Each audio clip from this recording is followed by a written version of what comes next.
Cabaran menjadi guru di era global memerlukan teknik pengajaran yang berkesan. Bagi 3 pelajar Institut Pendidikan Guru Kampus Pendidikan Islam, mereka menggunakan teknologi terkini dan pendekatan lebih interaktif bagi mendekatkan diri mereka dengan murid. Sementara itu, menurut Asma Abdul Jalil, cabaran utama ketika mengajar semasa menjalani latihan praktikalnya ialah untuk memastikan pelajarnya memahami apa yang diajari. Assalamualaikum warahmatullahi ta'ala wabarakatuh. Isu dan masalah yang akan dikemukakan oleh kumpulan kami adalah berkaitan aktiviti pembelajaran yang kurang menarik menjadi punca tahap kefahaman murid terhadap bab najis berada di tahap yang merisaukan.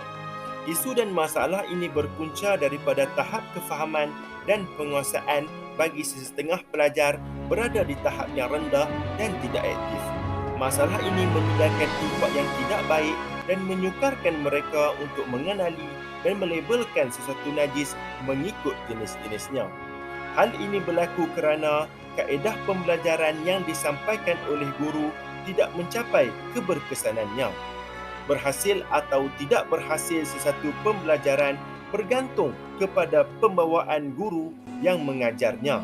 Oleh itu, kami merangka satu perancangan untuk mengatasinya melalui kaedah pembelajaran yang lebih menarik, iaitu melalui aplikasi Smart Islam. Apa itu Smart Islam? Mari kita lihat. Bahagian intervensi. Guru boleh melakukan intervensi dengan mempelbagaikan kaedah pengajaran, contohnya seperti menggunakan aplikasi Smart Islam bagi membantu murid meningkatkan kefahaman pembelajaran berkaitan topik najis. Smart Islam adalah aplikasi yang berteraskan kepada penggunaan aplikasi Augmented Reality atau dikenali sebagai AR. AR merupakan aplikasi percampuran dunia nyata dan digital interaktif, menampakkan aplikasi ini lebih menarik. Cara menggunakan aplikasi Smart Islam. Pada mulanya, pelajar akan scan QR Code menggunakan aplikasi Metaverse. Kemudian, pelajar akan disapa oleh animasi 3D. Selepas itu, pelajar akan dibawa terus ke aplikasi YouTube yang dijadikan sebagai medium pembelajaran. Assalamualaikum adik-adik. Hari ini Ustaz ingin berkongsi dengan adik-adik tentang tajuk jenis-jenis najis. Apa itu najis? Najis ialah sesuatu yang kotor dan menjijikkan. Jika ia terkena pada tubuh badan, pakaian ataupun tempat, maka akan menghalang sah solat. Okey, sekarang mari kita lihat jenis-jenis najis pula.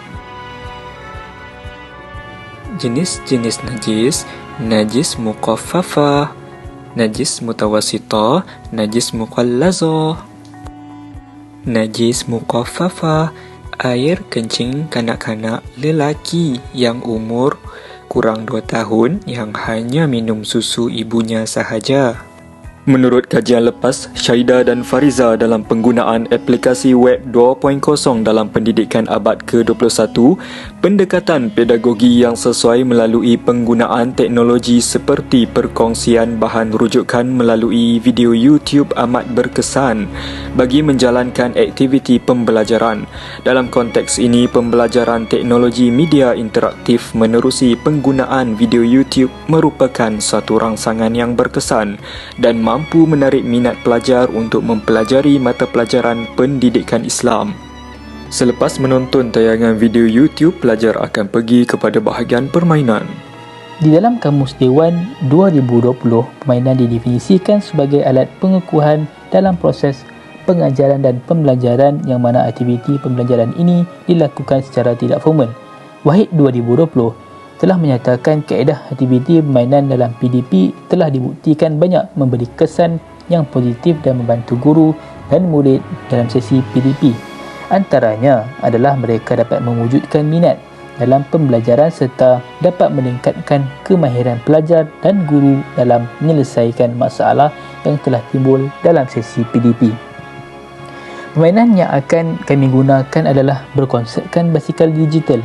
Sebelum permainan dimulakan, pelajar perlu mengisi nama mereka terlebih dahulu. Kemudian baru permainan akan dimulakan. Semasa kayuhan dilakukan, mereka perlu melalui kotak kuning yang mempunyai simbol tenaga yang mengandungi soalan.